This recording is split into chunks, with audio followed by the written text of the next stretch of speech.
Hi students and welcome back to my YouTube channel. As you know that our alcohol part of chapter 11 has now been completed. So today we will solve some of the last year questions on the same topic and the questions will be based on the ISC board exam. Okay, so please watch this video till the end and in case if you feel कि I have missed any question comment करके बताइएगा please let me know and अगर आपको solutions आते हैं so you can pause my video you can solve the answers and then you can continue you can verify the solutions by watching my whole video so let's start students so students ये कुछ questions हैं जो last year आए थे ISC के हैं ये सारे सबसे पहले मैं बॉटम से स्टार्ट करती हूँ name two organic compounds which have the same formula C2H6 will they react with PCl5 if they react what are the product form यहाँ पर ध्यान देने वाली बात यह है कि वैसे ये देखने में हेलो एल्केन्स का क्वेश्चन है अगर आपको याद हो PCl वाली रिएक्शन हमने हेलो एल्केन्स में पढ़ी थी you can not categorize inorganic कि ये चैप्टर का क्वेश्चन है तो ये इसी चैप्टर में आना चाहिए इसमें इस चैप्टर में बहुत सारे ऐसे क्वेश्चंस हैं जो एल्डिहाइड कीटोन्स के आ रखे हैं है ना तो ऑर्गेनिक में यही होता है कि सब मिल जाता है और फिर सबका कोई सा भी कहीं से भी क्वेश्चंस आ जाते हैं तो यहाँ पे अगर मैं देखूँ you have to give the isomers basically isomers are the species which have same molecular formula but the pattern of the atoms are different right in the molecule giving result to the different properties ठीक है सो अगर मैं यहाँ पे organic इसके दो structures बनाऊं so one can be देखिए C2H6 सो H हमारे कार्बन की 4 वैलेंसी होती है दो तो मतलब वन इसका एक वैलेंसी ऑक्यूपाइड है सिमिलरली इसका भी एक वैलेंसी ऑक्यूपाइड है बचे 3 सो तीनों पे हाइड्रोजन जाएगा क्योंकि 6 है ठीक है सो 1 2 3 4 5 6 now what about oxygen where will I adjust oxygen here so इसका मतलब one of the hydrogen have oxygen group मतलब एक हो गया alcohol ठीक है दूसरा क्या बन सकता है इसका मैं अभी आपको बता देती हूँ ईथर आपको फंक्शनल ग्रुप पता होगा इसमें क्या होता है कार्बन और कार्बन के बीच में ऑक्सीजन के साथ सिंगल बॉन्ड होता है इनको ईथर बोलते हैं ये दो अलग अलग ऑर्गेनिक कंपाउंड्स हैं with the same molecular formula C2H6 right now will they react with PCl5 अभी तक जो चैप्टर हेलोएल्केन में पढ़ा था कि अल्कोहल्स रिएक्ट विद PCl5 ये मैंने आपको रिएक्शन करवाई भी थी बट रिएक्शन नहीं करता है PCl5 के साथ C2H6O को हमें PCl5 के साथ रिएक्शन करानी थी ठीक है so I write it in a better way इसको मैं CH3CH2OH लिख सकते हैं C2H6O प्लस PCl5 ठीक है इसमें मैंने आपको एक लर्न करने का तरीका बताया था PCl5 के साथ भी रिएक्शन करता है देखिए आप जब तक रिलेट करके नहीं करेंगे ना ऑर्गेनिक को आपको लर्न नहीं होगा आपसे एक क्वेश्चन पूछा है आप सॉल्यूशन में दो क्वेश्चंस को याद करके देखिए तो जितना मुझे याद है PCl5 के केस में और PCl3 के केस में दोनों में ही हेलो एल्केन बनता है CH3CH2Cl दोनों के केस में CH3CH2Cl बनता है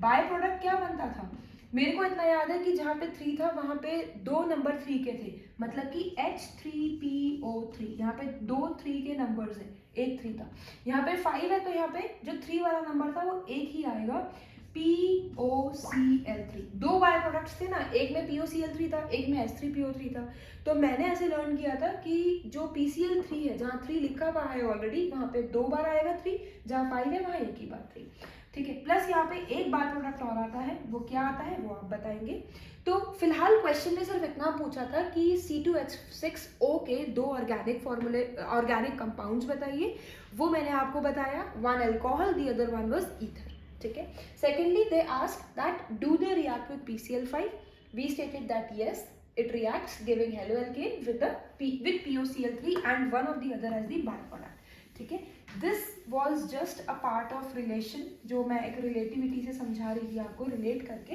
ताकि आपको आगे पीछे का भी ऑर्गेनिक का याद रहे ठीक है so students talking about this conversion ethanol to acetone so ethanol को हम CH3CH2OH लिख सकते हैं acetone is the smallest ketone with 3 carbons क्योंकि 3 कार्बन से ही एक छोटा कीटोन सबसे छोटा कीटोन बन सकता है यहाँ पर ये जो कन्वर्जन है ना ध्यान दीजिएगा ये तो खैर सिंपल सा कन्वर्जन है ज़्यादा डिफिकल्ट नहीं है बट आगे कन्वर्जन्स में सारी रिएक्शंस पिछले चैप्टर की भी क्लब होती जाएंगी तो कन्वर्जन्स एक बहुत इंपॉर्टेंट पार्ट है ऑर्गेनिक केमिस्ट्री का। पे आप देखिए कि हमको इथेनॉल को कन्वर्ट करना है एसीटोन में, ठीक है।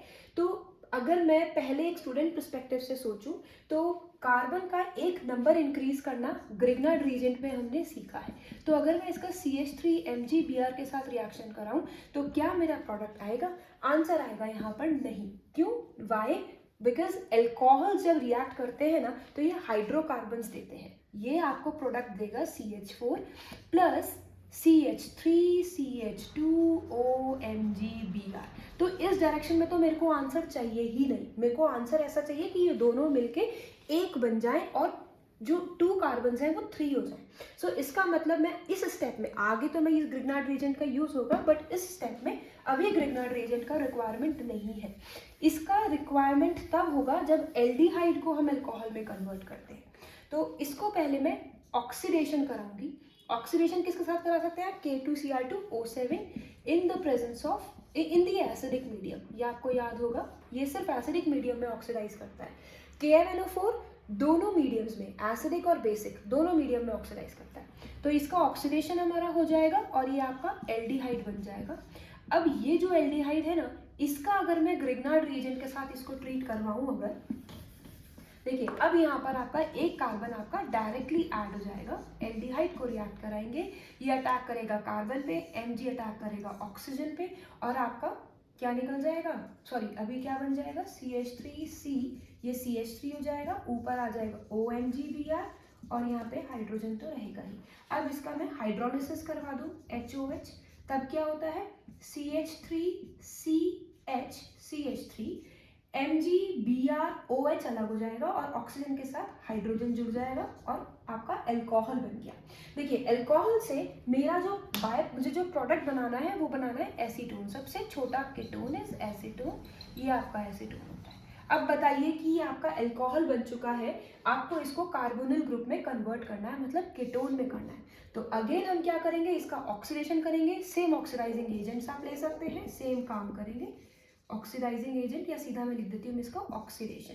ऑक्सीडेशन होने पर आपका प्रोडक्ट बन जाएगा। तो मैं आपको यहाँ बताना चाहूँगी कि यहाँ पर हमने जो रिएक्टेंट्स यूज़ करे हैं, रिएजेंट्स यूज़ करे हैं, वो एक K2Cr2O7 यूज़ किया और एक ग्रिग्नार्ड रिएजेंट यूज़ किया। तो ये बहुत ईजी कन्वर्जन था, बट आगे आगे आप चलेंगे तो आपको पता चलेगा कि मल्टीपल रिएक्शंस इन्वॉल्व हो रही हैं एक कन्वर्जन पे, ठीक है, और वो इम्पॉर्टेंट भी होती हैं। तो अगर आपको और प्रैक्टिस करनी है आप NCERT ओपन कीजिए, CBSE ISC कोई भी हो, और चैप्टर के एंड पे जितने कन्वर्जन्स होते हैं सब सॉल्व कीजिए। ये बहुत इंपॉर्टेंट होते हैं और आप hit and trial method follow कर सकते हैं। मतलब आप पहले, जैसे मैंने ग्रिग्नार्ड रिएजेंट से आपको करके दिखाया कि क्या बनेगा, नहीं बनेगा, तो इस तरीके से आप मल्टीपल प्रोसेस आप ट्राई कर सकते हो, multiple reactions, but in the end result आपको आ जाएगा, ठीक है।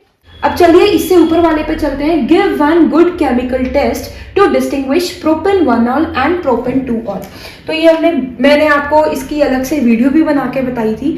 टेस्ट टू डिस्टिंग्विश एल्कोहल्स, ये 1 डिग्री एल्कोहल है, ये 2 डिग्री एल्कोहल है। और देखिए 2 मार्क्स में आया है 2010 में ISC board exam. 1 degree alcohol और 2 डिग्री अल्कोहल को हम ल्यूकस टेस्ट से डिस्टिंग्विश कर सकते हैं। 1 डिग्री अल्कोहल का जब मैं रिएक्शन कराऊंगी ल्यूकस रिएजेंट के साथ तो नो टर्बिडिटी, याद है आपको, ठीक है। जब मैं इसका 2 डिग्री का कराऊंगी ल्यूकस रिएजेंट के साथ तो टर्बिडिटी अपीयर्स इन 5 मिनट्स, ठीक है, इन 5 मिनट्स। और 3 डिग्री वाले अल्कोहल का इमीडिएटली, 3 डिग्री वाले अल्कोहल का जो टर्बिडिटी होता है वो इमीडिएटली आता है, ठीक है। तो इसका सॉल्यूशन हम कैसे करेंगे? एग्जाम में हम बोलेंगे प्रोपेन 1-ऑल प्लस ल्यूकस रिएजेंट, ठीक है, gives no turbidity. Full marks मिलेंगे आपका, कोई मार्क्स नहीं है रिमूव करेंगे, नो टर्बिडिटी, ठीक है। ऑन द कॉन्ट्ररी प्रोपेन 2-ऑल plus Lucas reagent gives turbidity in 5 minutes. ये मैंने आपको जो टेस्ट वाला पढ़ाया था वीडियो उसमें भी समझाया था, इस पे बेस्ड जो मैंने लास्ट ईयर क्वेश्चंस करवाए थे उसमें भी समझाया था, ठीक है। नाउ देखिए अलग दोबारा से कन्वर्जन आ गया एक नया, 2002 में भी आया, 2000 में भी आया 2 मार्क्स में, और देखिए रिपीट हुआ है ये क्वेश्चन। तो बहुत आसान है, एल्डिहाइड से अल्कोहल में कन्वर्ट करना है, ठीक है। मैं एसिटल्डिहाइड से हमको किस में करना है, आइसोप्रोपाइल अल्कोहल, आइसो मतलब बीच, ठीक है। अब देखिए है तो बहुत आसान, कुछ भी नहीं करना है, हमको सबसे पहले दिख रहा है कि इसमें एक कार्बन ऐड होगा। इस टाइम पे हम लोग इसका ग्रिग्नार्ड रिएजेंट के साथ रिएक्शन करवा सकते हैं, क्योंकि ग्रिग्नार्ड रिएजेंट एल्डिहाइड को अल्कोहल में ही कन्वर्ट करता है। तो क्या होगा, CH3 इस पर अटैक करेगा, Mg वाला इस पर अटैक होगा, CH3 CCH3, ऊपर जाएगा OMgBr। इसका जब मैं हाइड्रोलिसिस करवाऊंगी ना HOH, इसका जब हम हाइड्रोलिसिस करवाएंगे तो MgBrOH अलग हो जाएगा और OH अलग आ जाएगा। तो इसका बाय प्रोडक्ट ये क्या बन गया, CH3 C 1 2 3 4 CH3 CH CH3 O के साथ ये H जुड़ गया, MgBr के साथ OH अलग आ गया, ठीक है। तो ये वाला कन्वर्जन आसान था। अब moving on to the last question of this board, मतलब इस वाला बोर्ड, ठीक है। तो moving on to the first question, ये देखिए 3 मार्क्स में आया है 2008 में, और कितना आसान आया है, ये जस्ट एक आइसोमर्स पूछ रहे हैं। ये आपको आई थिंक मुझे होमवर्क दे देना चाहिए। C3H8O के 3 आइसोमर्स बताओ। आइसोमर्स क्या होते हैं, the compounds, organic compounds with the same molecular formula but different patterns of या different arrangements of atom in the molecule with the result it has different properties, ठीक है। सो C3H8O, इसका क्या ऑप्शन हो सकता है, 3 कार्बन बनाने हैं, ठीक है, 1 2 3 4 5 6 7 8 ऑप्शंस हमको बचे हैं, सब में हाइड्रोजन लगाने हैं, ठीक है, बट एक ऑक्सीजन भी है, तो लेट्स से यहाँ मैंने OH बना दिया, ठीक है। तो एक तो ये आइसोमर हो गया, तो ये क्या हो गया, C3H8O, ठीक है। चाहे मैं यहाँ हाइड्रोजन OH लगाऊं, चाहे यहाँ OH लगाऊं, it is one and the same thing. दूसरा ऑप्शन क्या बन सकता है कि इसी अल्कोहल को मैं सेंटर पे लगा दूं, तो इसकी प्रॉपर्टीज चेंज रहेगी, ठीक है। CH3 CH3 3 3 6 7 8, ठीक है। ये आइसोप्रोपाइल अल्कोहल जो अभी हमने बनाया था, इसकी प्रॉपर्टी अलग है, इसकी प्रॉपर्टी अलग है। इसी का ही अगर मैं बीच में एक ऑक्सीजन डाल दूं, ईथर बना दूं, तो एक अलग फॉर्मूला बन जाएगा, वो कुछ इस तरह से दिखेगा, CH3, ठीक है। तो ये हो गया, इसको सैटिस्फाई कर दो इनकी वैलेंसीज, नहीं यहाँ CH2 आ जाएगा। तो 3 3 6 7 8 hydrogen 1 oxygen and this is ether. Ether की प्रॉपर्टीज बिल्कुल अलग होती हैं, आइसोप्रोपाइल अलग हो गया, आइसोप्रोपाइल अल्कोहल, और ये मिथप्रोपेनॉल की, प्रोपेनवानॉल की अलग प्रॉपर्टीज हो जाएंगी। सो ये 3 मार्क्स में आया है, बिल्कुल सिंपल सा क्वेश्चन, ठीक है। सो स्टूडेंट्स, क्वेश्चंस तो अभी कंप्लीट नहीं हुए हैं, बट आई थिंक वीडियो का टाइम कंप्लीट हो चुका है, तो अब मैं नेक्स्ट पार्ट में इसी की कंटिन्यूटी में और आपके क्वेश्चंस के सॉल्यूशंस करवाऊंगी। Okay, thank you students, bye.